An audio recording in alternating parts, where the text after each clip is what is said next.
Welcome to the latest episode of our session film, and by the scenery and the landscape we can be at only one place. Lake Orellana in Extremadura, Spain is 12,000 acres in size, twice the size of Lake Darrell and possibly the biggest lake that I've ever fished in my life. I've wanted to fish here for as long as I can remember, and somewhere out there is an 80-pound mirror, an absolutely epic beast. There's lots of 70s, untold 50s, 60s, 40s, but to start with, ultimately, you've got to catch one to get the old game rolling as such. So without further ado, welcome to Lake Orellana. Lake Orellana is almost 23 miles long and originally created in the 1930s by damming the Guadiana River. It now holds an array of hard-fighting wild carp, the numbers of which are widely unknown, but we do know there are monsters to more than 80 pounds. With such a vast amount of water to explore and on limited time, having a guide is essential. Having just finished filming for Corda in Spain, Scott and Ash flew over to join me and we all descended on our guide's house, which is right beside the lake. The next day we went to one of the southern arms, an area Edwin knows very well and he thought would be a great starting point for us. We thought coming to Spain we'd get some nice weather, but it looks like the boys brought the rain. They said come to Spain, March is the best time, it'll be 20 degrees and sunny. Well, as you can see, it's not very sunny at all. We've had a slight change of plan already. Originally, we'd hoped to fish in the narrow end of Orellana. The average depth up there is much shallower. There's a lot of weed there, and in recent weeks there's been quite a few fish caught in that part of the lake. So naturally I was drawn to go in that sort of particular part of the lake. But unfortunately, I've gone up there this morning. The swim that I had in mind was already taken, and after speaking to some Spanish anglers, it turns out there's a big carp match all around that part of the lake. You know, it's going to be taking place all weekend. Today's Friday, so Friday and Saturday night, there's literally no way of fishing in that area. Edwin, our guide from the week, our guide for the week from Angling Escapes, he said to us before we came, this is one of his favourite areas. And when we got here this morning, there was nobody here. But as soon as we arrived to the swim, another angler turned up. You know, it's Friday morning, lots of anglers turning up to start fishing. So we've quickly boated across a bivvy and a bed chair to the other side to secure a point. It's a known area that he's caught a lot of fish from. He calls it the Big Fish Bay, which I like the sound of, obviously. But once this rain dies off a little bit, we'll get the gear in the boat and get over there.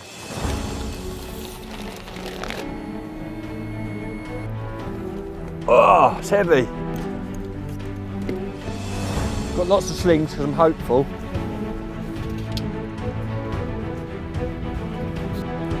Okay, so the weather has finally cleared up. It's been raining all morning. We've got all the gear loaded into Edwin's big boat, and me and Scott are in the little inflatable just going across towards the swim. It's been a long morning really, we've wasted a lot of time, but we'll be over there very shortly and just get the rods all together, get them all sorted before going out in the boat and looking for some spots. Edwin's recommended an area, sort of, there's an island that obviously you're not allowed on the islands here, there's an island, and then beyond that it's sort of a rocky peninsula, so he sort of said that in this sort of area is a very good zone. And yeah, the wind's blowing in here now.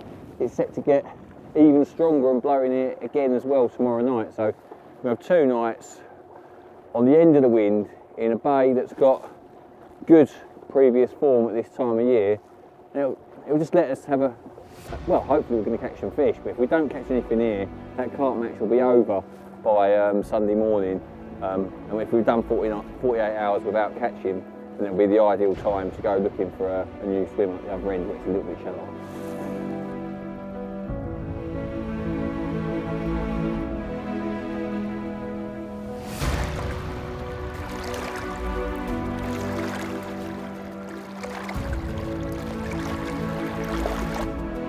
So Edwin, we're in the bay that you call the Big Fish Bay. Yep. A known haunt of the lake's big mirror. Yep. it's nearer the end of the lake, isn't it? It's if you break the lake down into 3 sections, we're in the final section, the top part of the final section, which is the deeper end of the lake, isn't it? Yeah, definitely. It's the same area the guys from Ridge Monkey filmed in. Yep. And they caught fish. Yep, good. They were catching well. Yeah, and also Monster Carp filmed here as well, did they? Yeah. Yeah. And Steve Briggs. And Steve Briggs. Sorry, I brought you in a swim that everybody has been in. Everyone's been in court. More pressure on your shoulders. More pressure, yeah. Has anyone blanked here? No. No. No, sorry. Oh no. Oh no. Oh no. Well, that's really good to hear. But obviously, I've got very, very limited knowledge of the lake and also the areas. So, where would you suggest I start in this swim? This is a bay that the fish come in and out all the time. Okay. And because of the weather change, I would not gamble on one set depth. The gully here in the middle is always good. It's about 8 to 10 meters. It starts there 8 and goes to there to 10. So that middle part is always good for fish. Yeah. The rocky point, you have a drop off. It goes from 4 meters to 6 meters. The bottom of the drop off often produces fish. Then the upper side, it's the beachy area, so next to the rocks. Yes. That the same gravel as you see on the bank is also underwater. Okay. That is an area that the fish will be. There is weed.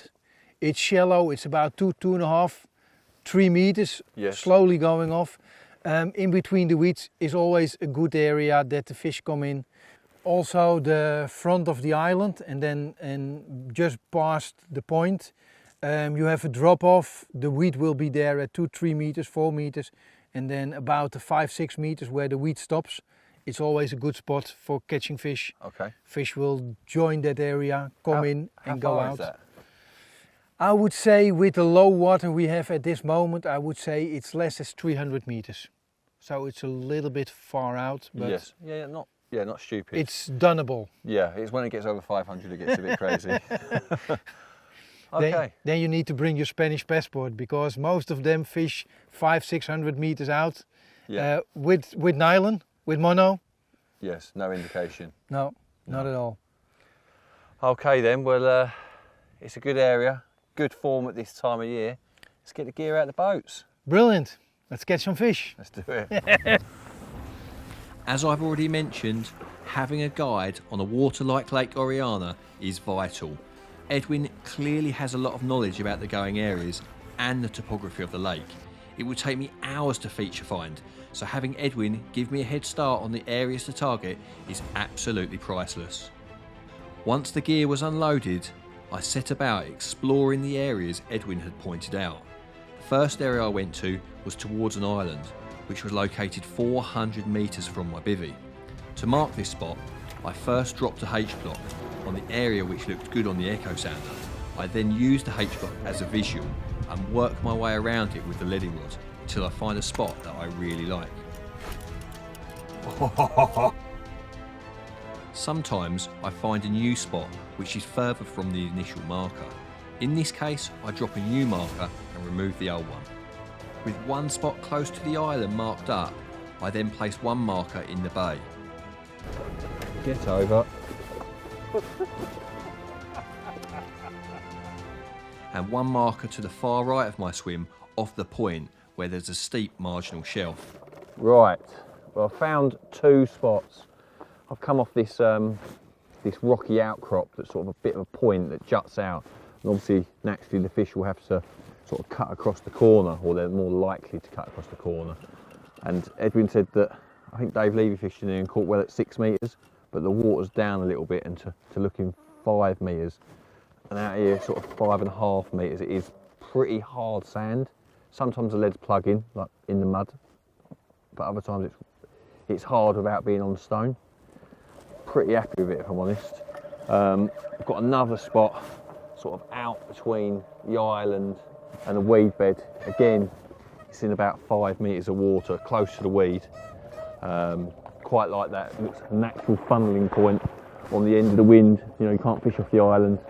Wind's blowing in there, it's sort of cutting across where that spot is. I just need to, I've got a couple of H-rocks out in the middle that that Scotty saw on the drone. It looked a bit clearer out there, a bit bluer, like the whiter sand sort of reflecting off the bottom. And yeah, we haven't quite fine-tuned that one yet, but the rods are all ready to go. I've just got to be happy with the spots and go back to the bank. That is fucking lovely, that is. Absolutely. Yeah. It's 5.7. That's fine. 5.7, quite far back from the H-block, which is good.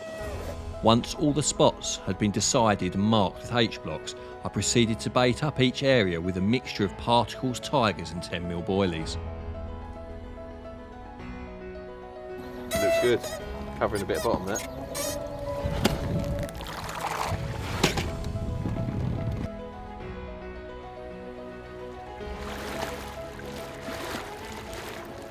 Got to be honest, big lake like this, not having seen any fish, having no previous experience, it is kind of daunting, you know, and it certainly don't feel like I'm definitely going to catch one. I think it's more likely that I won't, but at the same time, Edwin knows the lake much better than me, and just judging by how popular the lake is for carp fishing, there must be a lot of carp in it. People wouldn't be coming here sitting around camping and not catching anything, so yeah, maybe it's big, but maybe there's a lot of carp. But one thing's for sure, if that rod goes in the middle of the night, Big Fish Bay, it's going to get a bit exciting.